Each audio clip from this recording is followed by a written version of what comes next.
নমস্কাৰ। নতুনকৈ 12,500টা নতুন চাকৰি পদ মুকলি হৈছে। এই চাকৰি পদকেইটানো কি হয়, কি কোৱালিফিকেশ্যন লাগিব, কেনেকৈ আবেদন কৰিব, সকলোবিলাক ভিডিঅ'তে ষ্টেপ বাই ষ্টেপ দেখাই দিম। চ' ভিডিঅ'টো শেষলৈকে চাব। চেনেল নতুনকৈ ভিজিট কৰিলে ছাবস্ক্ৰাইব কৰিব নাপাহৰিব। আৰু এতিয়া যদি চাওঁ তেন্তে HDFC বেংক ৰিক্ৰুইটমেণ্ট আহিছে 2025ৰ কাৰণে এটা নতুনকৈ ফুল্লি ভেকেঞ্চি আহিছে। ইয়াত আমি যদি চাবলৈ যাওঁ তেন্তে HDFC বেংক ৰিক্ৰুইটমেণ্টত কিনো পোষ্ট আছে সেইকেইটা মই আপোনালোকক দেখাই দিম। ইয়াত যদি আপোনালোকে চাই HDFC বেংকত assistant manager, branch manager, business development manager, clerk, collection officer, customer relationship manager, customer service executive, তাৰ উপৰিও finance manager, general manager, manager, helper, driver, peon, head of operation, provisionary officer অৰ্থাৎ PO বুলি কোৱা হয়, recovery officer, relationship manager,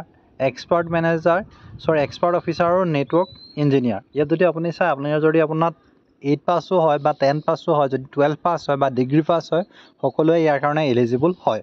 আৰু ইয়াত যদি আমি চাবলৈ যাওঁ তেন্তে টোটেল ভেকেঞ্চি যদি চাওঁ 12,500+ ভেকেঞ্চি আছে। আৰু ইয়াৰ কাৰণে অনলাইন আবেদন কৰিব পাৰিব। All India male and female কেণ্ডিডেটে আবেদন কৰিব পাৰিব। জব যিটো লোকেশ্যন হয় actually full time permanent job হয় আৰু বেংকিং ছেক্টৰৰ জব হয়, আপোনালোকে গম পায়ে। আৰু ইয়াত আপোনালোকে ফ্ৰেছাৰ্ছ এক্সপিৰিয়েঞ্চ যিকোনোৱে আবেদন কৰিব পাৰিব। এনেকুৱা নহয় যে মই আগত এক্সপিৰিয়েঞ্চ আছে মইহে পাৰিম, এনেকুৱা নহয়। বহুত আছে। আপোনালোকে ফ্ৰেছাৰ্ছ হওক বা এক্সপিৰিয়েঞ্চ হওক সকলোৱে আবেদন কৰিব পাৰিব। এতিয়া যদি আমি আহিলোঁ ইয়াত যিটো চিলেকশ্যন প্ৰচেছটো ইয়াৰ কাৰণে আপোনাৰ এটা ইণ্টাৰভিউ হ'ব। HR যোগেদি এটা ইণ্টাৰভিউ হ'ব। ইণ্টাৰভিউৰ পাছতে আহিব ডকুমেণ্ট ভেৰিফিকেশ্যন। আৰু ইয়াত যিটো আপোনাৰ চেলাৰীটো আপোনাৰ এজ পাৰ পষ্ট ৱাইজ হ'ব। Good salary as per HDFC rules. আৰু HDFC ৰুলছখিনি আপুনি চাই ল'ব পাৰে। বেংকিং ছেক্টৰৰ চেলাৰী হয়, যিমান আপুনি কাম দিব পাৰিব সিমান আপোনাৰ চেলাৰী পেকেজ আছে। আৰু ইয়াত যদি আপুনি চাওঁ তেন্তে মিনিমাম এজ আপোনাৰ 18 বছৰ হ'ব লাগিব আৰু মেক্সিমাম আপুনি 45 বছৰতকৈ অধিক হ'লেও পাব। ৰিজাৰ্ভেশ্যন হ'ব, ৰিলেক্সেশ্যন থাকিব ৰিজাৰ্ভেশ্যন কেটেগৰীৰ কাৰণে। ইয়াত কোনো ধৰণৰ আবেদন মাচুল দিব নালাগে বৰ্তমান সময়ত। আৰু কোৱালিফিকেশ্যনটোৰ কথা অলৰেডি মই আপোনালোকে ক'লোৱে যে 10 পাছ, 12 পাছ, ডিগ্ৰী পাছ হ'লে আপোনালোকে আবেদন কৰিব পাৰিব।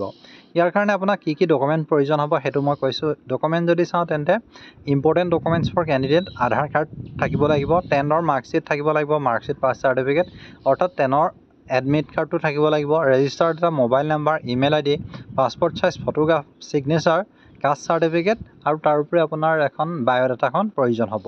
ইয়াৰ কাৰণে অনলাইন আবেদন ইতিমধ্যে আৰম্ভ হৈ গৈছে। আৰু ইয়াত অনলাইন আবেদন কৰিবলৈ হ'লে আপুনি এই যিটো লিংকটো দি থোৱা আছে যে এপ্লাই অনলাইন, তাত আপুনি ক্লিক কৰিব লাগিব। আৰু ইয়াত যদি আপোনালোকে মোবাইলতে ক্লিক কৰিব তেতিয়া আপোনাৰ আগত HDFCৰ অফিচিয়েল ৱেবছাইটটো আহিব।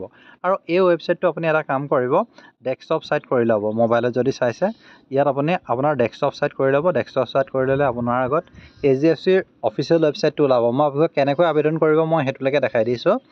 আৰু ইয়াৰ কাৰণে নতুন আপডেট আহিলে মই আপোনালোকক জনাই দিম। ইয়াত আপোনালোকে যদি চাই তেন্তে HDFCত বহুতখিনি প্ৰগ্ৰেম আছে। এইখিনি প্ৰগ্ৰেমো আপুনি জইন হৈ ল'ব পাৰে। ACE বেংকাৰ্ছৰ কাৰণে যদি আপুনি বিচাৰে তেন্তে জইন হৈ ল'ব পাৰে। নতুবা ইয়াত ন' মোৰ এন এপ্লাই কৰিব পাৰে। নতুবা আপুনি যদি ফিউচাৰ বেংকাৰ 2.0 যিটোৰ কাৰণে গ্ৰেজুৱেট হ'ব লাগিব, 21ৰ পৰা 28 বছৰ যদি হয় তেন্তে আপুনি এপ্লাই কৰিব পাৰে ইয়াত, য'ত অভাৰ 1800+ ফিউচাৰ বেংকাৰ ইতিমধ্যে ছাকচেছফুল হৈছে অনবৰ্ডৰ যোগেদি।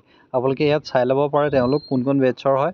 আৰু ইয়াত যদি আমি চাবলৈ যাওঁ তেন্তে কম টু জইন উইনিং টিম, ইয়াত যিটো ক্লিক হিয়াৰ আছে তাত আপুনি ক্লিক কৰিব পাৰে। যিহেতু ইয়াত আপোনাৰ আগত যদি আপুনি চাই তেন্তে ইয়াত আপোনাৰ আগত লিখা আছে get the best career opportunity with India's number 1 bank HDFC বেংকত। ইয়াত আপুনি যেতিয়া ক্লিক কৰিব, ক্লিক কৰা মাত্ৰক আপোনাৰ আগত এইখন শ্বেয়াৰৰ details below' and will get in touch. ইয়াত আপোনাৰ নাম, এড্ৰেছ, ডেট অফ বাৰ্থ, আপোনাৰ যদি ৱৰ্ক এক্সপিৰিয়েঞ্চ আছে, ক'ৰবাত যদি কৰিছে বা জব ৰোলটো কোনটো কৰিব বিচাৰে, ধৰি লওক আপোনাৰ এইখিনি banking, rural banking, sales relationship manager, wholesale banking relationship, সকলোবিলাক ইয়াত দি থোৱা আছে। IT business solution, credit and collection Rolls, treasury Rolls, আপুনি কোনটোৰ কাৰণে যদি কৰিব বিচাৰে, ধৰি লওক মই ট্ৰেজাৰী ৰোলছে হওক বা মই ক্ৰেডিট বা SS চেলছ বা অপাৰেশ্যন যিটোৱে কম বুলি ধৰি লওক ছুপাৰভাইজাৰীটা কৰিব, ইয়াত ক্লিক কৰিব। ইয়াত ক্লিক কৰি আপুনি আপোনাৰ যিটো ছাবমিট কৰি দিব। আৰু যেতিয়া ছাবমিট কৰিব তাৰপিছত আপোনাৰ যিখন